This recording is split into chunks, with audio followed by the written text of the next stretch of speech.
One great addition to the pivot table armory is the data slicer. Now, how this works is it allows you to have floating filters, really, is probably the best way to describe it. I'm going to take the sales data 2018 pivots as an example, and our pivot 1 sheet here, which has our countries, total sales, average, high sales, and hash sales. Now, to actually get yourself a data slicer to start with, we just click into the pivot table, go to Pivot Tables, Tools, and Analyze, and then here we have the option for Insert Slicer. When you want a new slice, it gives you a choice of the existing columns that you have in your data. It may be that I wish to take sales rep, for example. I already have the country within the pivot table. I could perhaps go for city or date, but I think sales rep would make the most sense for what we're about to do. Okay, that then creates this little floaty area, which I can move so that it's not interacting with the data. And what this is it's effectively a filter for this pivot table. For example, I can see all my sales reps, but say I just wanted Sue's data, I would just click on Sue, and now this is being filtered by Sue. If I want to see more than one sales rep, then I can hold down the Control key and pick up Mike and Jim and Bob, and we see all of their data. So in the pivot table, we don't actually see any of this sales rep information, we just see it in the slicer. Now if I activate this little option here, that saves me using the Control key. All I need to do then is click on or click off for any particular salesperson. So Jim's on, click him, turns off, click him again, turns on. So that little option allows me to stay with the mouse, not needing the Control key or the Shift key. I simply click those sales reps I wish to see and click those sales reps I do not wish to see. And then the only other option here is to clear the filter completely, and that brings me back all the sales reps. So the slicer is a filtering tool, but it floats, unlike the filter that we could place at the top, which will also allow you to multiple select, but it doesn't give you this graphical interface, a nice little floaty slicer.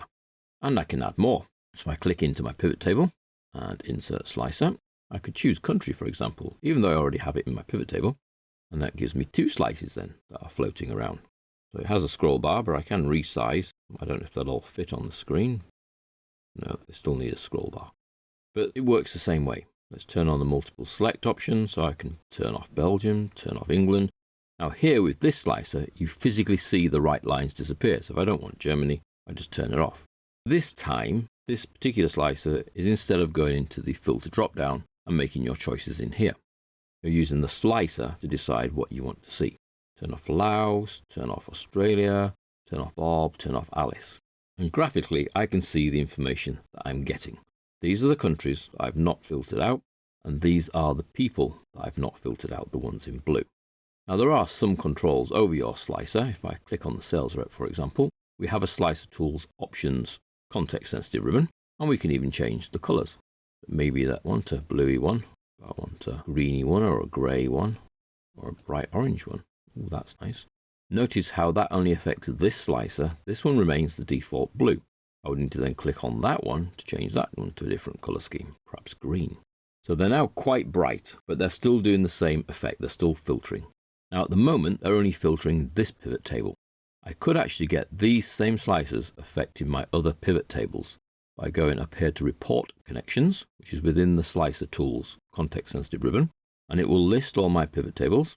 I've got pivot tables 10, 11, and 2. Tells me what sheet they're on if I'm not sure what pivot table is. So it's the one on the other 2 sheets. Let's activate it. Okay, so this slicer is now filtering the other 2. So in pivot 2, although I can't see what the slicer's choosing, if I deliberately only choose Jim, in here I see what Jim's doing. In pivot 2, I can see that that's just Jim. And pivot 3, that's just Jim, because there's only one country, Scotland, and then a little bit of United Kingdom. I've connected the same slicer to more than one pivot table. And we can do the same with the other one. We select Slicer Tools Options, Report Connections. It will list all the pivot tables within this workbook, and you can attach your slicer, your filter, to any one or more than one of those pivot tables, even if you cannot see those pivot tables on this sheet.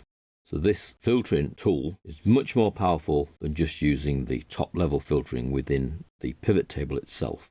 We can bring them all back, and then that's affecting these as well, because that one's connected. This one does not affect the others. So with everybody back, although I don't have Australia and Belgium selected here, they are in here, Australia and Belgium, because I didn't make that second data slicer control any of the other pivot tables.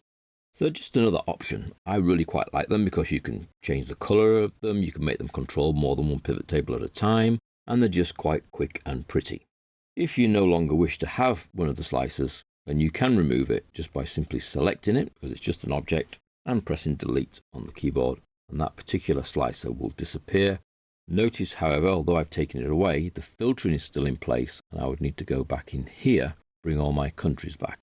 So although the slicer was removed, did leave in place any filtering that was taking place due to the slicer. Be a little bit careful when you remove a slicer that you've actually brought all the options back like we have here and not leaving one of the filters in place. So we select, delete, and the slicer is gone. But they're easy to obtain. Make sure you're inside the pivot table, analyze, insert slicer, choose the field you want to act as an additional filter, and then you're away. You can move them, you can resize them using the handles on the corners. You can attach them to more than one pivot table. Great little tool, fantastic addition to your pivot table armory.